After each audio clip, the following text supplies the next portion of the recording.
nkwaniriza ku mukutu omuganzi omukutu nambemu mu diaspora bagita Diaspora Connect UG. Tuli ku YouTube, ku Facebook, ku Instagram, everywhere, ku Twitter, otsangawo twewayo kweza buli kimu ekikwatagana eki happening mu diaspora. Tukwetera inspiring stories, tukwetera ebintu ebyenjawulo, beach byabifuzi, beach entertainment, social anything.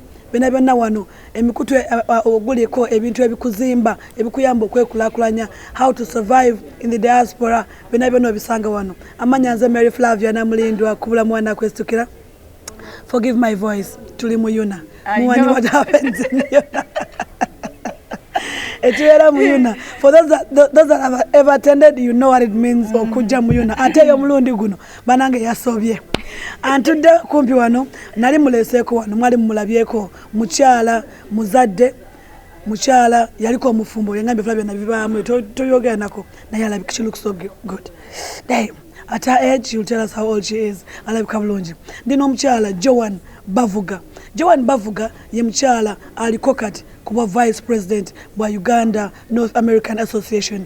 Unaa agenda tubulira agatukubira ekifaananyi atusigira ekifaananyi atubulire biki nga Unaa bwebadde atwebaze n'okujja abana abantu bazze mu bungi tulina okubeebaza oba temwasiimye abantu abazi mbuuza bubuuza banange abatulaba first of all mutusonyiwa amadoboozi no ndina kwetonda because someone who has never heard me speak they might think that I have this voice. But yes. It's nice. I like it's it nice. This way. Yeah, it sounds good, right? You know, now, yeah, see, mutusonyiwe, we've had a very wonderful weekend. Just know. Njagala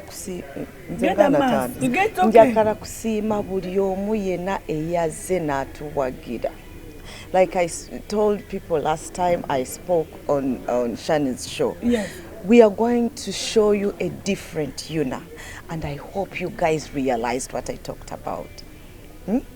Banang, I cannot say that buli kimu kyagenze perfectly. Awoba welimbye buli kimu bwe kigenda smoothly. Yes. Naye we twasobeza mutusonyi. Twetaaga eyo feedback. Tutereezemu next time. Naye mbasiima nnyo mwebale kujja, and I'm hoping to see abaze n'abataaze, those who were not able to come next year in Dallas. Tuchikube paka last. Mwebale kujja. Mwebale kubeerayo. Mwebale kutuweereza. Joan alabika bulungi. Thank you, Flavia. You alabika bulungi tu ekibebi kyaffe. You really look so good. Thank you, Flavia. Njagala otukubira ekifaananyi Unaa nga bwe yabadde from Friday paka ku Sunday olunaku olwajjo. So nze Friday natuuka ku makya. I was supposed to get here Thursday. Yes. Naye on Thursday morning mutabani wange yali nga amaliriza military training. You have a son that old? Flavia, ndi mukyala mukulu. Nze ndabange ekibedde ni myaka emeka Joan? I'm 47 years old. Abakazi ba America balabika bulungi. My first son is 25. Oh my God. And my last born is 20. Jesus Christ. Olabika bulungi. Thank you, Mukama Musimba. Where are you? Do you work out? I don't, unfortunately. What's the secret? Loving myself. Loving you. You love yourself so much? So much. Okay. Self-care. Self-care. Today ku interview. Okay. So Friday nalinganga Thursday nalinga ndina kutuka wane ekiro. After the graduation I had lunch, then enyonyi yange nebatandika nebagikyusa. They delayed it for an hour. I got to the airport, they delayed it for another hour. Wow, sorry. At the end of it all, they were like, "Ma'am, we are putting in a hotel. Oh my God. You cannot make it." Nakaba. Are you sure? Nakaba. Do you know when you have people acting amanya abarara batu sensiri muntu ayagala ku leave my team to be by themselves. Yeah. I wanted to be there and welcome people, and you know we have assignments to do. Oh my God, but all is good. kyasazeewo that's kyekyo. Things happen for a reason. That's true. So I was like, okay, whatever, whenever I get there, naye natuuka wano Fravia. Ku Friday. Fravia. Natuuka ku lobby wali. I was like, God, this is happening. Ne suitcase yange saagituusayo nagiteekawo nentandikirawo people. I was so happy to see familiar faces and everyone was so happy. So Friday nenziruka nga waliwo trade and investment forum. Yes. I was like, I had to go and people. Oh, Fravia. But Uganda, mukama tuwongere. Chidem. Uganda mukama tuwongere, because we deserve the best. We are so hard working. Thank you. So Friday, Saturday. Nituzukukanga. We have different forums during the day. You know, we have political forum. We had now you get the opening ceremony. You know this. You remember when I was running, I told people we need to include our children. Unfortunately, my kids could not be part of this because of so many things going on. But I was like, we need to include our children. Nze bwe mbayita children abaana bange baffe, sigamba bano abato. I want the youth especially, because omanyi balina ideas nyingi. Ate ekintu ensi weeraga twetaaga those fresh ideas. Ate tuli mu tech city like now. Omanyi our youth n'abalala ebintu byonna kati bigenda technology.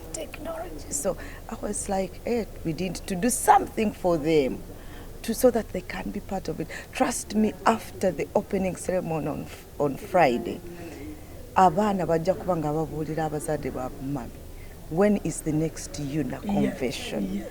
Because seeing those, did you see how confident they were on that stage? And I really appreciated the organizers for organizing the opening ceremony. Because bringing those kids together, teaching them catwalk, I mean the costumes, the different dancing, cultures, knowing that, I am from Kisoro, I wear mushanana. Not just, why does Kisoro wear mushanana, their traditional wear? What's their traditional wear? I wear ekanzu, you know, abana wano sometimes they don't. When you say what's your traditional wear, but that, you know, that was so wonderful. The organizers, banange, local organizers, mwakikoze katubakubire mu ngalo. Boat cruise. Fravia, how did you say it? No, honestly, you know, yes. You omanyi bw'obeera ku organizing side. Yes. Sometimes you don't see what is really happening. Yes. Because me, I was running everywhere. Kati neetaaga ezo feedbacks. You want me to give ng'omuntu eyabaddewo. Yes, please. Genuine gasikubiddeemu sigizzeemu yadde. Yes. It was the best organized boat cruise. Thank you. Banang, mwebali kutu supporting. It was organized because you did it. It was very organized. It was Banang. Just tune into Diaspora Connect. Go and watch it. Dene, Dunji.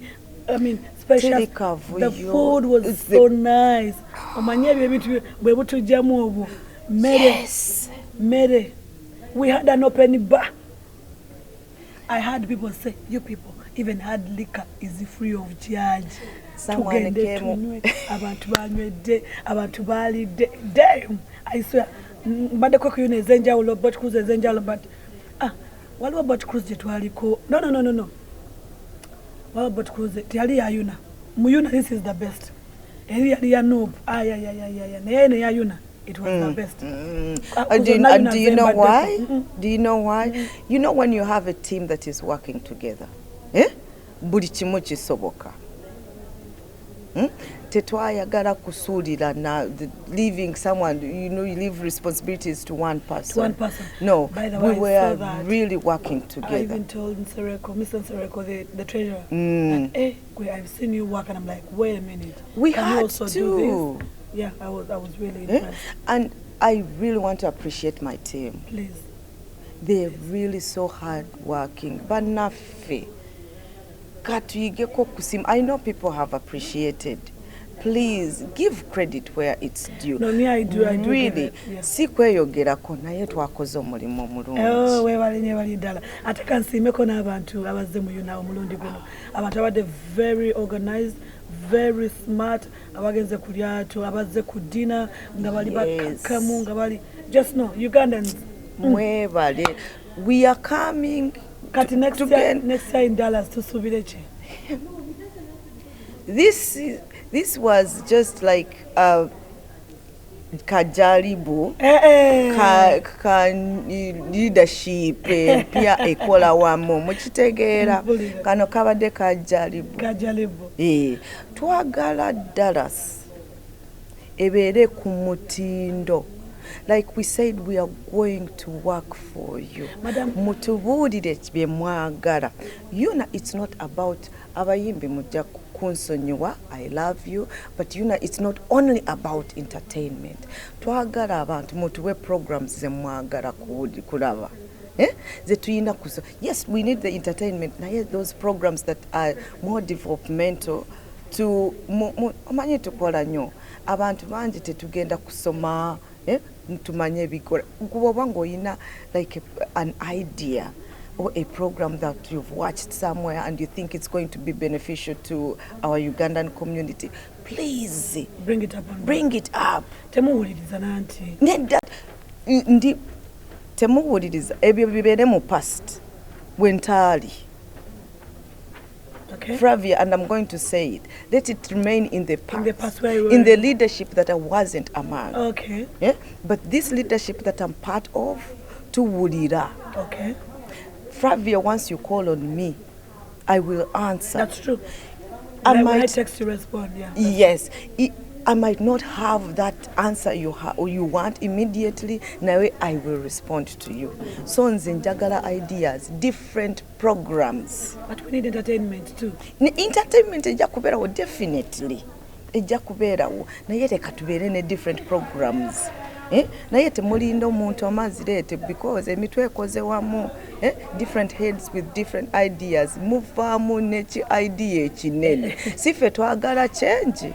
Yes. Yeah, we can get those ideas that are going to change us as people who are living in diaspora, n'abantu abaliving awaka, because most of the people are looking upon us. Okay. Kati, Madam Vice President, omwaka ogujja tugenda kulonda. Tugenda kulonda. Era tugenda Dallas kulonda. Tugenda kulonda obadde Vice President. Are you coming back? I'm coming back as a Vice President. As a Vice President? Yes. Okay. Yeah, I know so many people asked me that why aren't you coming as the president? Flavia, I'm a single mother. Ate nkyali mu ssomero. I'm starting my doctorate in January. Ndina amaka, I still have to guide my kids. So I don't have that time yet to give to Unaa. You need time. Kubulira Flavia tubeera ku masime kiro. So I would love to. At one point, I will. That one, let me say it again. At one point, I will be the president, but not now. So you're coming back as the Vice President? Yes. Ogenda kujja kwenda mu kwesimbawo? Ngenda kwesimbawo. Ku kisanja kyobaddeko, biki byogamba nti nganze mu office yange eba Vice President bino mbituukiriza era biri kati ojjukira twagamba it's only 1 year. Yes. Teri muntu akulimba mujja kukola program in 1 year ebeere successful. There's some things we are still implementing. Yes. Nga bidi awo but at least I've tried to go in the communities so that they can know that Unaa kweri, not Unaa gye basinkana kuki ku convention ne gye balaba nga bululu time. No, I tried. I could not go to all the communities. Banange ndaffe omanyi mbadde nkyasi bitwala sente That's number one. obudde Naye sente vano ku muzirina. sente tukola Yes. Neza So- Yuna zenyini.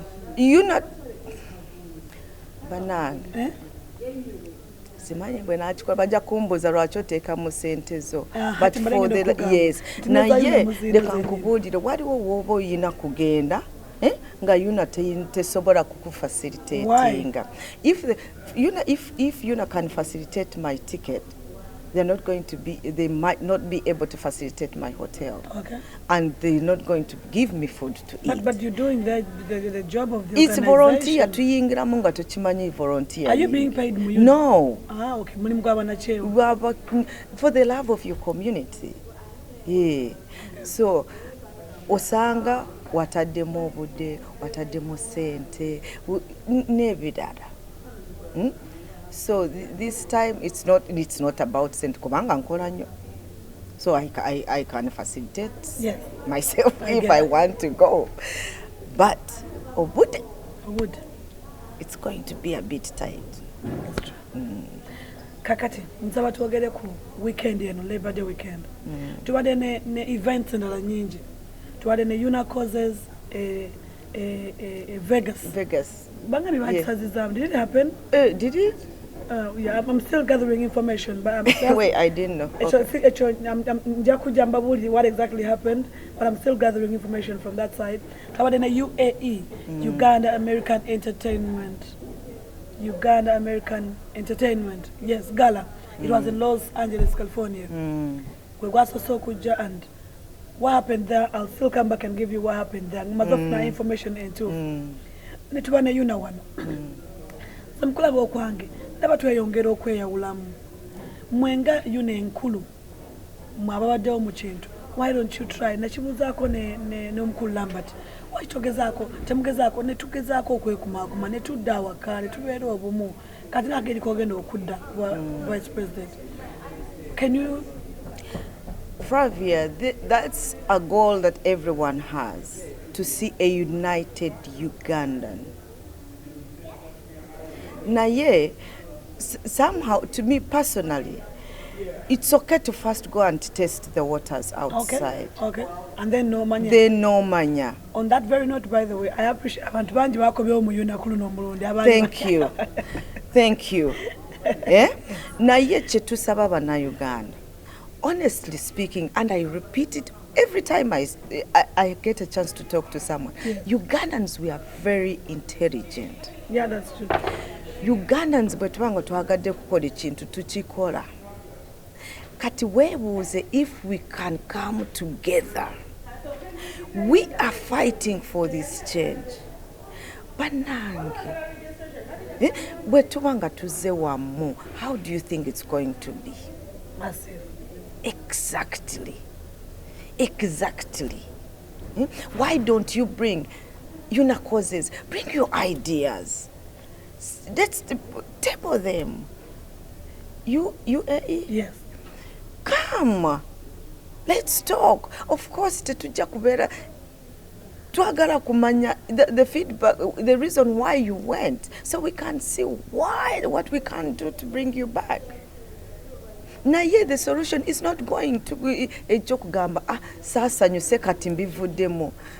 That's not how things should be done. Have you guys been challenged olwokuba nti ebintu bibaddewo byonna mu weekend eno ate mu before maybe almost a few hours away from each other, because Vegas is 4 hours away from Los Angeles and San Francisco is 4 hours away from Los Angeles, so cities zediraning. Have you guys been challenged nti oba abantu bagenda kujja oba? At some point, I told them no. Whoever wants to come will come. Abaye yagadde kugenderi, let them go, and people have got choices. It's your choice to say I'm coming, but I would love.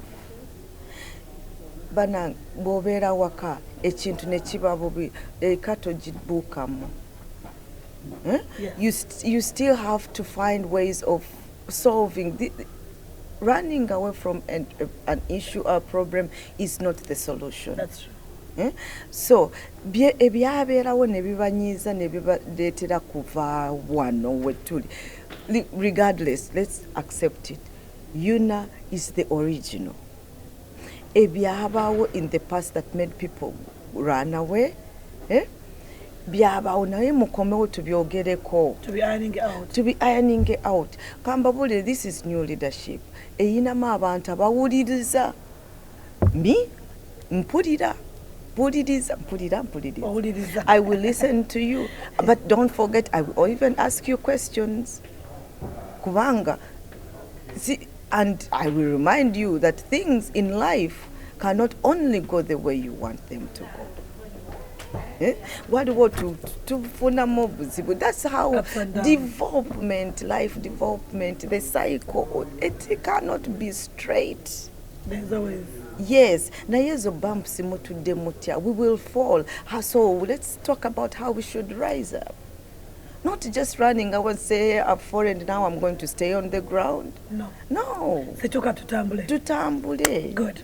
Madam, many people say, Unaa NRM. That's why Tugenda Kuja, Unaa NRM. What's your take about that? Bwebarange ya NRM nze nkola muti. Otoli wa NRM? Nze siri wa NRM, siri wa Nubu. What? Siri wa NRM, siri wa Nubu. Nubu? Nupu. Uraba simanyi na kubyogera. No, seriously. Okay. Kateri ya NRM eti. Ogwali waji? Nze supportinga ndiwa democracy. Anajjawo nja kumusupportinga. Okay, so, kitegeeza chejo? Kitegeeza that Unaa is a non-profit. Okay.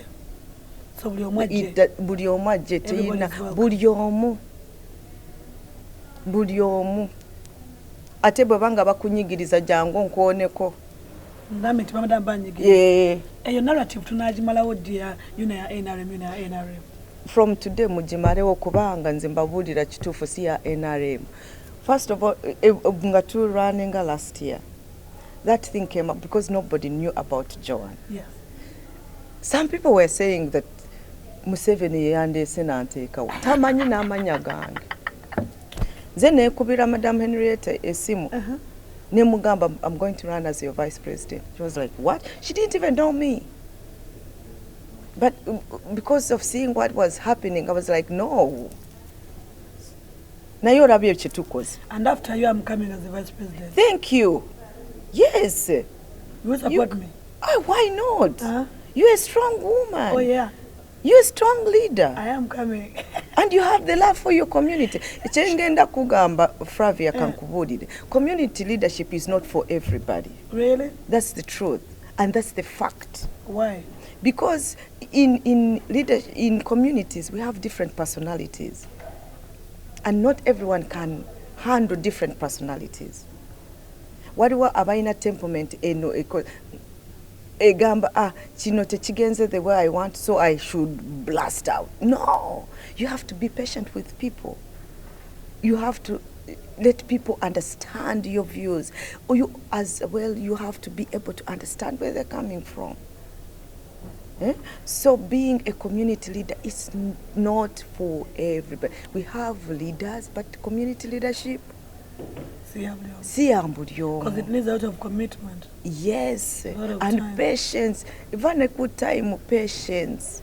Oh my goodness. Really? Yes. Why? Bakuvumira nebatamanyi bakikuvuma. Oh my God. Bali bakuvumireko. Nze banvumira enviiri. Nti zibadde ki? Mbundi wa dance. Nengamba singa mumanyi omukyalo ono amagezi gayina wano. Muve ku nviiri, style yo njagala. Tugenda givaako. Okay, Madam Bavuga, tuyanze. First of all, kansuke kuzekima wakati ni mtabani wabodayo mugambe akulike okumala military training. He's now an airman. He's in the Air Force, yes. Kulika we bali kuwerera. Omuzadde. Muzadde nzembe kuliza single mother. Kati tuvudde ku Unaa. Tujimaliriza. She's coming back as the vice president. Eraja kwesimbawo. Mujalo wa flyers nga ziitinga left and right, and I'll have her back several times because ye buli kamuze mweta ne mubuuza ne muteka natunyonyera. I love her nomulundi omulala. So let's talk about parenting. You being a single mother in America, okuziza abana babiri, ne wali mufumbo, right? Many years ago. Then you divorced. Why? why do you divorce? Ngochita. Ngochita. But I don't regret doing that. Though. Really? Yeah, no, I so don't. Let's talk about being a single mother in America, or summer, or somesa abaana, or ina bills ezokusasula, or ina okwebezaawo, ate ng'olabika bulungi. Gamba, how do you juggle? Or ina kuba kuyuna community ya Michigan ekwetaaga, or national chiri, obikola otya? Kankubule Flavia. Ekyo kibuuzo nkiwulidde not only from you, from so many people, even my friends. Nga bambuuza how I do it. Naye Flavia, ekisooka Katonda and being committed. I am very dedicated to whatever I say I am going to do. I dedicate myself and I put in everything. One thing I do with my kids, I showed them that I trust them.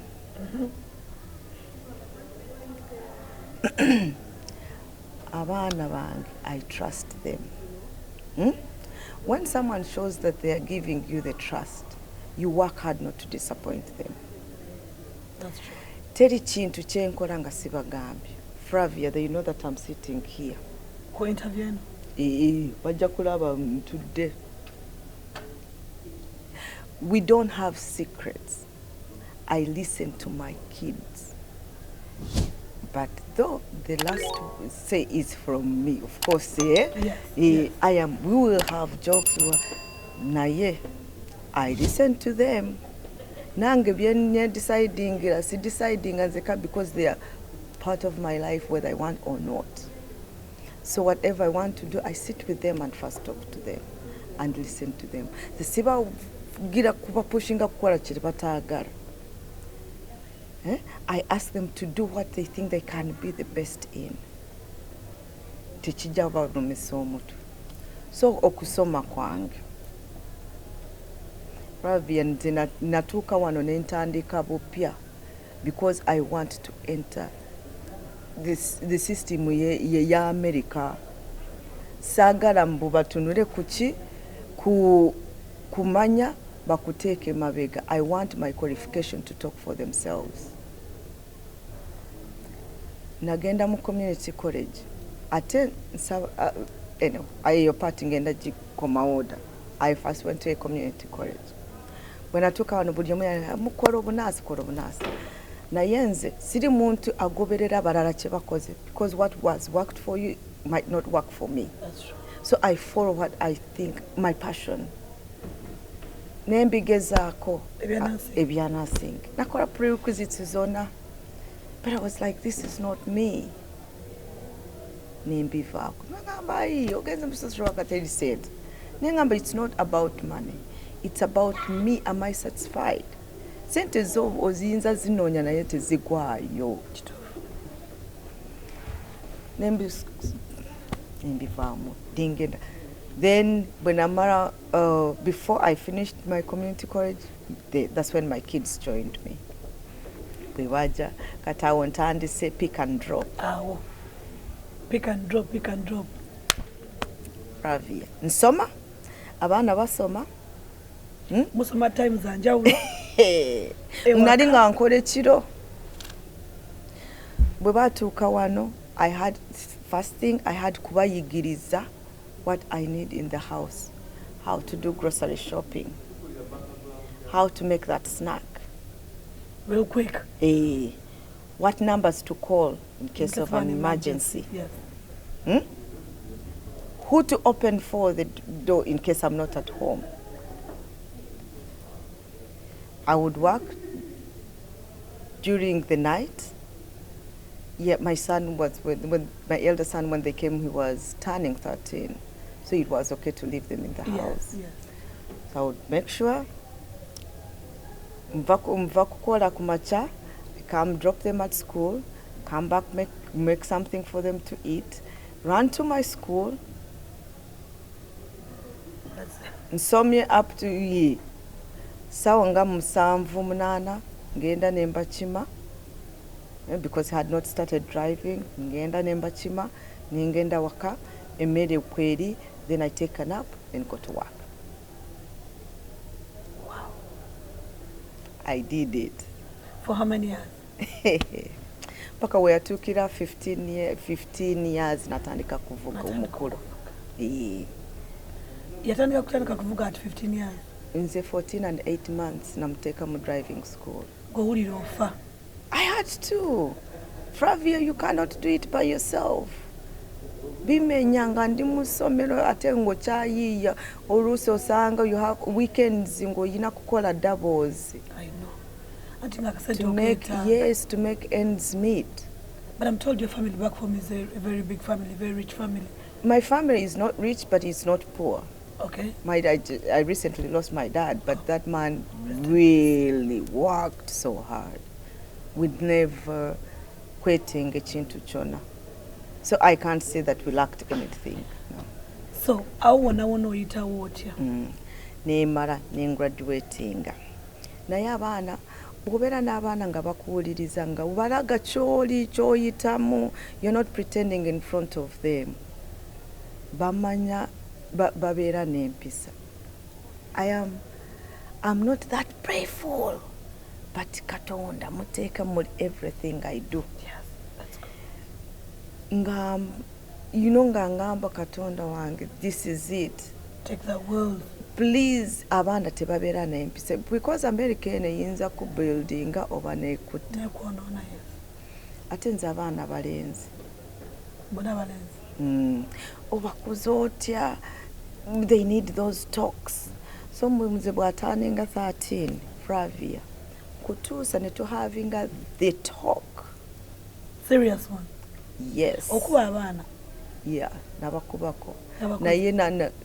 Naye bituka ku point and I might slap you when obusungu bukuta ng'akoze ng'ekintu n'omuyisamu oliye. But kuba ebyo tisikuyigiriza. Kati bwemukuba tebakuyitira poliisi mubakubye? Oyitira mama wo poliisi. Ndabayo no Joan, nze wano balabye kaba. Kugamba kale genda. Ngagenda. Naye mba nkoze eki kigamba ompitira poliisi. Omukubye omwana. I have to discipline you. Kubanga nze saaba kuza ku gadgets zino, I'm taking your gadget. Saaba kuza kwebyo. Kati nga wakasiripa nkugamba akasiripa kajja. Ng'okamuyisaako. Naye bambi, I'm so thankful tebampise abaana bange tebanteeka ku ebyo. Because they've been I'm so close with them. You talk to them. Yes, so we will have that talk. Njagala twogere ku domestic violence. Yeah. Lwaki wengambye domestic violence nogamba No, domestic violence. Are you a victim? Yes. But so many years ago. But me, I'm someone who is like, hey, I'm out. Because I know once an abuser, always an abuser. So I remove myself like before. Did this guy beat you up? What happened? He did it once and that was the last time. The next time I wasn't there. Didn't you fight back? For what? You are my man, we are a partner. You beat me? Then I want you to come and say, hey, I'm sorry, bichi. Why did you even think of doing that? We can talk, we are partners. Bobateka maybe okukuba Joan nagenze. So the domestic violence. Nabaliyo waliwo abasigalayo nga ndwanirira abaana bange tomanyi oyita abaana bo. You're putting that you're being unfair to your children. Really? Kubanga buli kimu kyokola. When you're not happy abaana bo tebajja kusanyuka. So you have to ngenda kusigala kubanga abaana bange. Balaba taata waabwe ajja nga kubanga kusamba-samba. Kati olowooza bo bajja kubeera bati. Niwayo n'abakazi abakuba abasajja. Nabo basiru. Okuba otya omuntu just like that for domestic. This is so sensitive to me, so I think let's... No, let's talk about it. Because look here, Joan, a lot of women need to hear this, and a lot of men need to hear this. Some people fear to talk about it, but if you can come out and talk about it, yeah. Because very many people are going through this. No, honestly speaking, a man or a woman who is going to beat up their partner, that's wrong. right there. Tujja kungamba you love me and you beat me. Abakazi ambagamba watamubaka watumwagala. Eyo love sigimanyi nja kunyinona mu dictionary bwe baji eyo definition eyo ya love sigimanyi. Nti watangu wakotojagala. Nedda tebanagiwandiika. Joan, can I ask you what led this guy beat you? Was it an argument? Some of them are jealousy. Oh, true. Yakusanga n'omusajja omulala. Not nedda. Yakulengera mulengera. Ne ng'olowooza. Owolereza. Alowooza mbu bajja kukutwala. But like me, Flavia, I'm a social person. Yes. I will meet people and hug them. But does that mean that they're taking me? No. But once you have a jealousy man, agamba bamusise wali bamusise. No, sijitwala kubeera jealous. Nze manyi bwe nkitwala oyo musajja abeera ne low self-esteem. Exactly. But because he has a low self-esteem, nayagala akireete kuggwe. Okitegera. Because a man, if you're really man and omanyi manhood nti olira musajja, why would you have a woman? Exactly. Then my young son was 6 months. When that happened? Yes. My young son was 6 months. So awomanyi waliwo ngate ndi Uganda. Nga bamanyi yakwekwata, you don't have where to go onoragawa. Oyina omukulu ali just 5 years, omuto ali 6 months. Onotandikirawa. Whenever you would say I'm going to look for a job, abeerawo mukyala gundi tasobola kugenda kukola ebintu ng'ebyo. Neerabira nange ndi muwala waani wa muntu wa Bavuga. N'alowooza ki, but I will always be grateful to my parents. I was like, nope. Me having a 6 months old, it does not stop me from moving you out. don't own my life. That's it. And your life matters. And once you've raised that hand to hit me, that's it. Nalowooza nsaga. Omanye ebintu bingi mbikola nga nseka. I was out. He came back from the farm. I was gone. I left everything. You didn't touch nothing? Nothing, only my children and my maid. Bagamuje tugende. Nengenda. N'olaga wolo. Nendaga wa sister wange omukulu. N'omugamba nze nendowooza and I was like, bwembeera wano embeera eyinza kunkuba nenzirayo kubanga namanyira ki comfort life. Yes. Then nga nkontadde kugondi kukwogera obuwama bwe.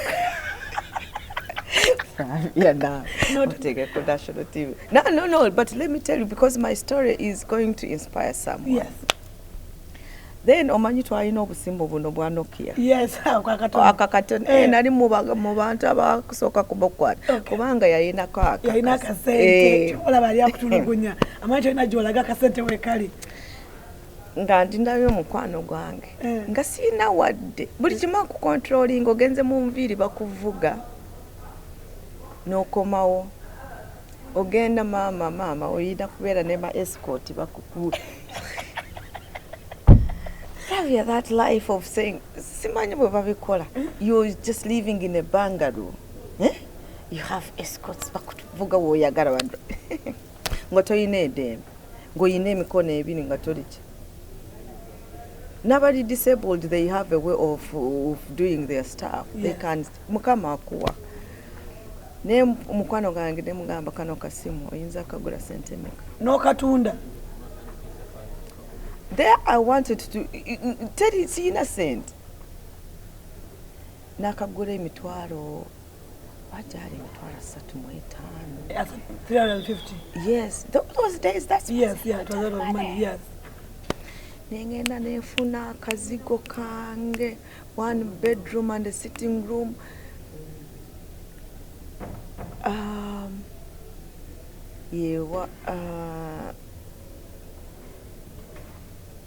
not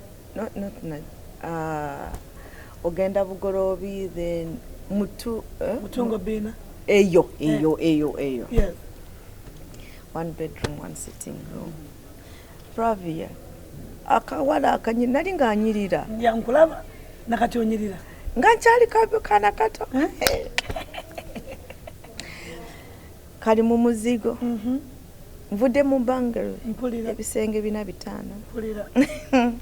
1 bedroom and a sitting room. N'abaana bo. N'abaana bange. 5 months and 6 months. 5 years and 6 months. Yes. But I had a group of friends. Omunangulira omufaliso, omulala n'agenda nakola shopping, amanda, bichi. Ndiawo. Life started. I was like, I'm hitting the streets and go look for a job. Abana nembaleka ate bayina omukozi kasita bayina amata. Nyingira taxi. Taxi. Okay, I even left the cars and Chimu. everything. No gende Kampala. Door to door. Nze bwe mbanga njagala ekintu. I will knock at the office. Nentukira my first job after that incident. I worked with Hot Loaf Bakery. Hot Loaf. As a who? As a salesperson. Nga tutunde migata awo muka kantina kali awo. But that job was a blessing. Namara yemyezi 3. Of course I've made connections. Of course huyo ndimu MTN. Huyo ndimu Waridi. Huyo ndi boss. Wanjima. You worked with MTN? I worked with Simba Telecom. Wanjima. Someone walked in and Nangamba, what are you doing here? I'm like, I'm working here. Nangamba, no, you go and see so and so. I went. Gamba nogu. I went. I got the job. That's good. Not nesanga mu UTL. Nensigala mu telecom companies. Nenvaawo mu UTL nengenda mu Waridi nga yakatandika. Nenkolayo. Ochamano kangende mu America. Mkwano gwange, my best friend lives in Durban in South Africa. Yajja nangamba naye ebyo nga nabivuddeko oli namuvaako nangamba kati abaana olwatutabana nengamba obaagala bakuleetere bakuwe nyabula ngende neyongere n'obulamu bwange babitya abateeka babakozesa kyemyezi 6 mukole. I know. But I was like kankubuulira kama culture yaffe tetuwaayo abaana baffe. I know. Omuzita naye wange tomutwala. Tugenda ku street babiri esimukuwa. Ono mwana wo. Share. Simukuwa frabi. Katika nkubuuze awo tewafunayo musajja ajja mu bulamu w'omulala. Of course ndi mukazi mulungi. I know. Nebajja. Why did you give them a chance? Let me tell you. Sha. Monkoze ebiri ekizibu. Olusi obikwatirayo naye awo mu myezi 3 otandise kuvuga motoka eyiyo. Edda mu mwaka okyusiza asye life you start living a life. Then omukazi kali namalayo emyezi 3 kati nenfuna ennyumba endala. Life went on. So what I always tell people, musigalayo naye ne mwefiriza emikisa. Move on. Get out of that. Yes. That. That's not worth it. Omuntu bwaba ng'akuwasiza ng'akwagala byakwagala talina kukukuba. It's not only abuse is not only about kukukuba. Abuse can even be mentally. Omusajja nakusibira mu nyumba nakulekayo ta providing kata akutada onora mbaragawa. That's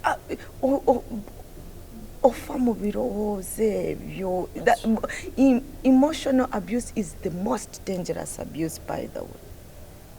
Kubanga shrinking icho dadi yavugaga ngo kuri kuhuruduka. At one point I was emotionally abused. Then I started losing weight. I was disappearing in myself. I was kuahurudutse. I was just disappearing in myself. Netya, ndi mukazi mulungi naye netya. Akuvuga atya kugamba, you cannot even get that freedom of going to the saloon by yourself. Kubanga tidde, oh, yoyina emikwano mingi bajja kuleetera ebbaluwa mu basajja because you think you're not worth it. You're not worth having me. So if you think like that, kangende wali wajja kuwulira ali confident mbu ansobola and that deserves me antwali. So bubaka kibwa abakyala abali mu relationships zili violent. Nenga bawuza nti akuvaayo abaana nti alwa kuvaayo kubanga bwe navaayo sijja bino ebitiibwa nja kuba sikyabirimu banvuga buvuzi ba escort akamere akasente akabuli kaseera. Bakyala banange temwerabira Katonda takuwa kyotasobola. God who has given you those children can give you the will to take care of them. You deserve better. There is no one who is going to love you if you don't love yourself first. My dad always used to tell me that there is no one who can live a life for you. You have to live your own life. No mwana watasobola living a life for you. So make you first. Make you happy first to make the other one first. You cannot love someone else if you don't love yourself. There is no way omukyala jakungamba sigadde wano because nze njagala abaana bange sagala baveeko naye. That's not love. Gwe weyagadde, are you happy? How are you going to tell me that you're providing that love when you're not giving it to yourself? Yes. Yes. Mwesige Katonda yabawa abaana abo. Murekera awo somehow I tell them that you're being selfish to your children. There is no way you're going to make your children happy when you're not happy. That's true. That's true. Ate lwakyo sigala mwebyo. Lwakyo dependinga ku musajja. Ate abasajja ba dependinga ku bakazi. Banange. Kati lwakyo musajja ba dependinga ku mukazi. Nenga tebaliyo. Obaka bwowa abakazi abakuba abasajja. Murekera awo kukuba omuntu yenna si kituufu. N'abaana tubakuba but waliwo wootuka n'ogamba you can say hey stop. You know, naye bino byakukuba bino byendaba. I saw a video yesterday. Yeah. And I could not even watch it. Bino byokukuba baana ba. See, that's not raising children. You're creating fear. These kids are going to end up fearing you but not respecting you. That's true. That's true. Wetaaga omwana ku respecting nga maama we nga takutya. My kids tell me Pravi. They tell you everything. We talk. Do they tell you, Mommy, I got a girlfriend? Yes, of course. Do they have girlfriends? Right now, no. But would they tell you? My young one has someone he's talking to.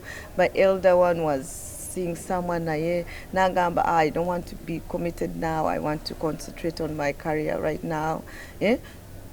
So I can be, because they've seen me. I always tell them, omuntu wo, make sure that your lady, your girlfriend, your wife, you treat them the way you want a man to treat your mother. If you feel that a man disrespecting your mother is good, you will end up disrespecting your wife. So bachimanyi, if you're not ready, don't go there. Joan, njagala nga tuwumba njagala twogere ku basajja abatakkiriza bakyala baabwe kola. Nabiyitamu. Wabiyita. I'm talking the right person. Ate ebyo byonna byavaawa. I'm talking the right person. Ngenda kola mukanankana ngunguze kukolera lwaki oba okola anaawulira mbu mukyala gunda akola obagende bakukozese ngenda kukolera ekikyo. Those jealous men, you need to stop. Anti bagamba they're going to give you everything, Joan. Tebasobola kukuwa everything. Muyinza kubanga muyina sente naye Flavia akasente ke weekoledde.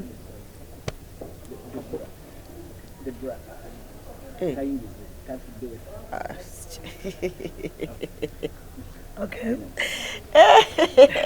Bakimanyi nkamba. Akasente ke weekoledde. Akasente ke weekoledde kawooma. Nini kiba kuwadde obwika kawooma kuba tumanyi haso yako. Nako kawooma nako kali ke weekoledde okakwata bulungi. When you're going to spend it, you enjoy it. Take it from me. Nze tata wabana yalinga nakata china sente. Sibu sente. Sente. Someone who has in miles and miles of land. Someone who has ente. Yes. Mumitwalo. Hey. Your husband is wealthy. Not. Okay, your ex-husband is wealthy. Tata baby, your baby daddy. Naye tamanyi n'omwana birthday yaddi. Those are meant for you. Those are meant naye for you. Naye bajja kulaba bakuze abaana bange ate nabo bakiraba. Uliriza ajja kulaba kachaya amaze amaje agambe oyo mutabani wange America. Avuga nyonyi. Ate mutabani wange agenda kwesimba e Uganda mu mulinde. Uganda agenda kujenga president. Olowooza nze nkwe. Oliva, I know you're lying. You're not making it. You never know. I know. You never know. You're right. Naye basajja tamanyi na birthday ya mwana, tamanyi na somero ja somero. 6 months nze nkubuulira atajja kubiraba, kubuulira 6 months.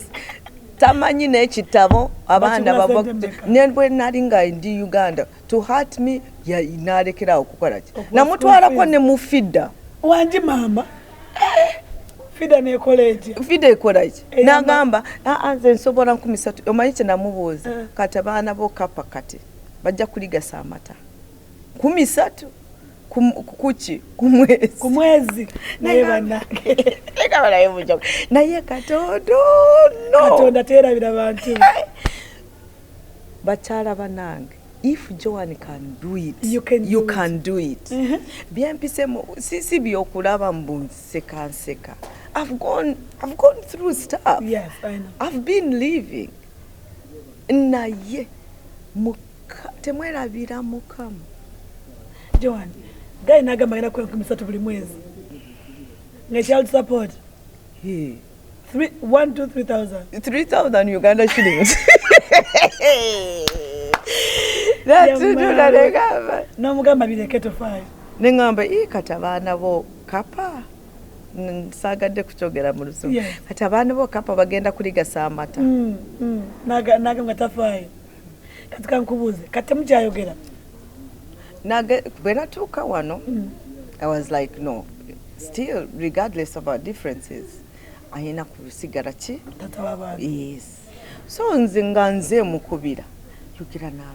Birthday, bichi, omwana kusomera. Until when my young son nangam, Mommy, why are you bothered? I don't even know him. Really? I don't even have a relationship with him. I don't. He was 6 months, for God's sake.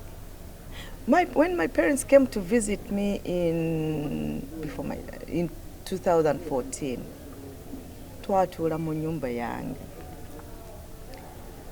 Abaana ne basaba daddy wange ne my mom, and my young sister was also there. Ne bamusaba. They had always asked me for me to change their names because they had their father's last name. Yeah. So nga basaba batwale amanya gange. Mumanye byawano be confusing. Why are you Bavuga and they are Swan? So sagala kwagala amanya gange. Mtegera bulungi. Never remember that Bavuga is a name that my dad gave me. So he is the one who is going to give you that name if he wants to. Never chimusanga tutude ku dining table kange. Bamuyitanga Big Daddy. Nagamba Big Daddy, yes. can we also have your name? My dad was like, very gladly, because yabakuziza. When I left Uganda, my kids went to Kisoro to be with my parents. So he's the only father figure they've ever known. So I was like, okay, he has accepted. Naye nange simala agakiriza ebyo nengamba saagala bikola nga tebategeera at a young age ne bamala kutegeera ne bambuuza why did I change their names.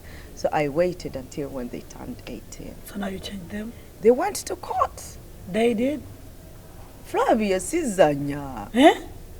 Ogenda mu court ne bakubuuza why are you changing your name? Because my dad abandoned me. He's like, I don't have any relationship with my dad. I don't even know him. So I have to take my mother's name. She has raised me. I receive phone calls on Father's Day. My kids call me on Father's Day. So you're their mother, you're their father? Yes.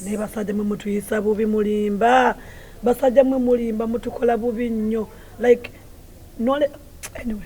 No, it's okay. It turned out to be good because I'm not regretting every decision I made. Tell about you have that story. When I get to talk about that story, I nearly tear. Because atenze, I'm too emotional. Atenga tamuno obusungu. Nti nyine chiniga kumutima. Yours was 6 months, mine was 1 month. It's not I'm not a victim of domestic violence, but again my story when jituka ko. Men,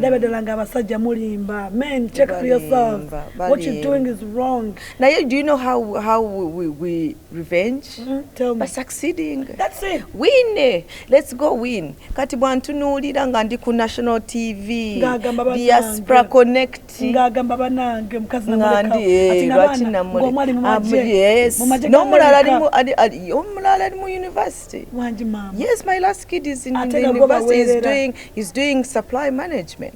Let's keep winning. So I even tell my kids, the only way to beat people who are trying to put you down is by winning. And they know that I have gone through a lot, and many people were expecting me to fail. That's why, Flavia, I look high. Ngakat, I am going to join one of the big companies. In America? I signed that job.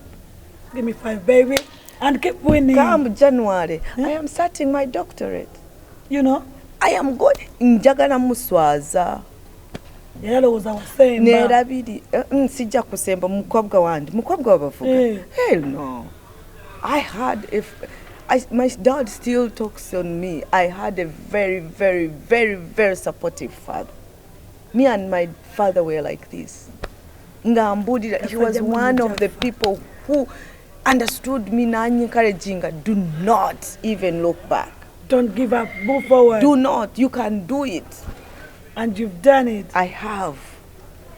Joan, sagala nokuleka kubanga embozi yo nedalanga waliwo omukyala akyuka ebirowoozo. Waliwo omukyala akyuka ebirowoozo kati agamba nange I can also do it. I can move out of this abusive relationship nengenda netandika obulamu ate nembeera successful. Yes. Nebyo kugamba wano mutuka mu America ndina kubeera n'omuntu I can't raise kids in America by myself. Mulimba. You can. Nze ngamba kuziza. Nga tebampitirangako poliisi. Just understand your kids. Give them a chance to tell you what they want to be. Give them a chance to talk to you. Make them friends. Stop instilling fear in your children. Let them respect you. Abanji bino bibyo kugamba mbu abana ayina kukutya. Kukutya? A kid has to respect you, not to fear you. People don't understand the difference. Mwana wanga kwale chanjagala. Ningabe achikola atya. Bakora abaduka. Is that respect? No, that's fair. Hey, kwata wana. Nayongedde okwagala. Nali manyo nimba nga manyi tibanange Joan bagamba. She won't even talk about this, but I love the fact that hey, kati bali bakuwako ka hinti. The story young has made me who I am. And there is no day I regret making those moves. Yeah.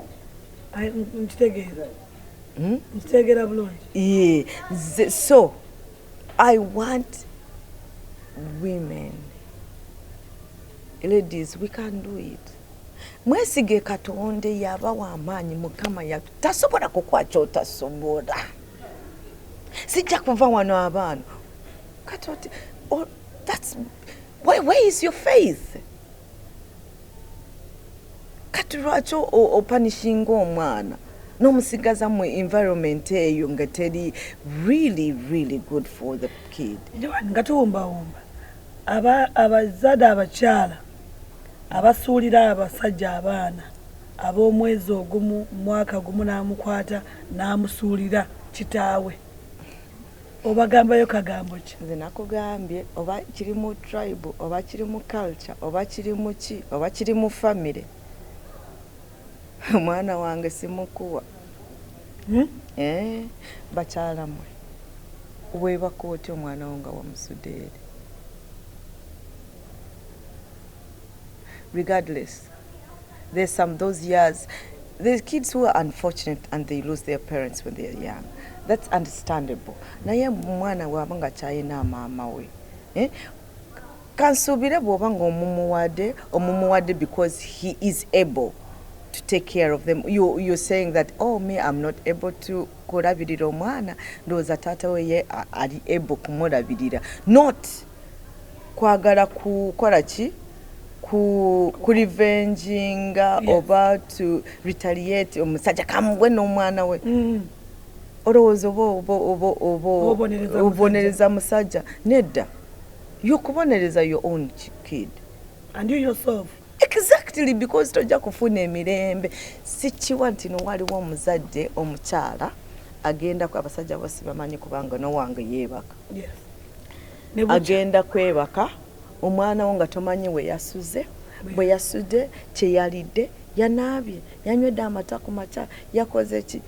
Oyo omukyala simanyi how to describe them. Joan tusibule. Fravi, ntadde mu kaboozi. Ne bye twaze kwogerako tetubyogedeyo tubimazeeyo. Waliwo akasigaddeyo? Nedda. Bikabajje kali katugambe batubyogeddeko. Nedda naye twagenze mu bibuuzibuuzi. Byante baagala okuwulira. Bannange abatulaba. Linda kati omuntu akulabeyo nakaba nange. Omukyala ngalabika bulungi. Tamanyi wa joyise. Nti wabaddeyo naawe ebizibu. They think nti gwe yours has always been a smooth road. So now that you bring it to them, bamanya nti, oh, I have lived in this world. That's why I say when I go to communities, I can relate to so many people. Thank you. Tusibule. Bananga batulaba ku Diaspora Connect. Mwebale nnyo, mwebalire ddala. My Unaa family. I can't thank you enough. Kyemutulaze this weekend, Mukama abongere. We bitagenze bulungi, please, we need the feedback so that next year tugezeeko tulabe ebintu ebyo ebitagenze bulungi bigenze bulungi. Ekirala mbasaba whenever you come to Unaa or any other thing that you have registered for, mbasaba when there is a registration table umuyina kugenda to check in, please do it in time. Kubanga bwofuna ebintu byo as soon as you get there, ebintu byonna bigenda smoothly. Ngaba bought, people were asking for their tickets, wristbands, kugondi kubasi. Ebyo biretera kukola ki kutudelayinga atolusiwe. So we need to start working to stopping eno culture yokugamba nze ndi mu Uganda bwe natukira wajja kubimpa. Tuli mu America kambabulire. Ne Uganda ndowooza bya stopping. Tuli mu America where things are, we work on time. once they say that they have closed, n'ennyonyi bw'okituukako nga baklozinze omulyango tebagukugulirawo ate nga bawasasudde sente zo. So let's start working towards doing things in the right way, not taking things for granted. Ate ekira kyembasa appreciate kuba nange kubanga ndowooza with a few people I've so far talked to, I think we did our best. Our numbers are out there. Please contact us. We want you to come up with ideas or different programs that you want to see next year. Tuzogereko nga bukyali, tolinda last minute. Tubuulire kati ky'oyagala kulaba next year in September. Communities, my leaders in different communities, I'm still waiting for your invitation. I promise to come and work with you in different communities. I want to come so we can sit and see how we can develop our communities. Otherwise, Flavia, thank you for having me here. Banange, thanks to for sharing 1, 2, 3 words with us and with the women out there. Kustemanyi bagenda kungamba banange Flavia mchalo yo mbana Flavia mchalo kweri ojibawo njibawe mbogereko nawe oyongere okubagumya. That's part of my profession. By the way, I'm a social worker. If you're going through stuff and you need someone to talk to, my number is there. Please, I will share it with them. Kanaka Sembayo, Joan, I'll see you in Michigan, by the way. I have to come to Michigan. I appreciate your community in Michigan. Are you a part of them? I'm not in the farming team. Yes. But I follow what they do. I'm coming there. Let me tell you. Sagala kubyonoona naye muve ku community ya Michigan. What? Jango jakulaba. No. Eh? Yes, they are very committed. And they are united. Extremely. So, Joan, I'll see you in Michigan. Thank you so much. Kanaka kalowozo kange no kasembayo ngenda kawa abasajja abalowooza nti muina sente mukoze sente nyingi nnyo muina abaana babandi mbasibira mu mayumba tembakiza genda kukola. What you're doing is wrong. Tembakiza genda kukola, tembakiza kulaba abewaabwe, tembakiza kubeerako n'abantu baabwe because wawasa omwana w'omuntu atalowooza olina sente nyingi nnyo. What you are doing is wrong. Omwana muleke yeetaaye, muleke agenda akole kubanga God forbid something happens today. Abana bomuzaddemu ani anabalabirira. Mulekera okwefunza abana babandi mubasibira mayumba mubakuba mubatulugunya mubakola loss of ebyambyone bingi nyonyi ni dala. Most sober come in Uganda. Please, men that think that they have money, you've made it in life, mwina buli kimu mulekera domestic violence. Mukuba abana bano abakyala bano everything. N'abakyala tulekera otulugunya abana. Abakyala mukuba abana. Aka clip kabade kamuvinga wano omwana yabadde mu bafu omwana baby sapatu bambi mututa abazadde abamu nekirala mukyayisa abatana bakuzaala kugamba ndi bane nsijja kuzaala mwana kankireke ate nga twagitaaga abaana abana tubeetaaga okitegeera abazadde tulekerawo tulugunya abaana. It is too much. Tulekerawo omwana yogera naye. Make that child your friend. When a child is your friend, bingi mugenda kubisanya, mugenda kubyogerako nga mukwane mukwano go. Omukazi yakubye omwana ebisapatu, namukuba ebisapatu, nenesiwala, neneska, nengamba bannange kino. Bannange oyo mwana gwokuba naye muntu nga ggwe. N'oyo omukyala gw'otulugunya gwokuba naye muntu nga ggwe. Nawe omukyala akuba omusajja, bambi kikomye. Diaspora Connect UG, amanya nze Mary Flavia Namulindwa akubula mwana akwestukira. Nja kudda olundi, mubeere bulungi olwaleero, mweraba.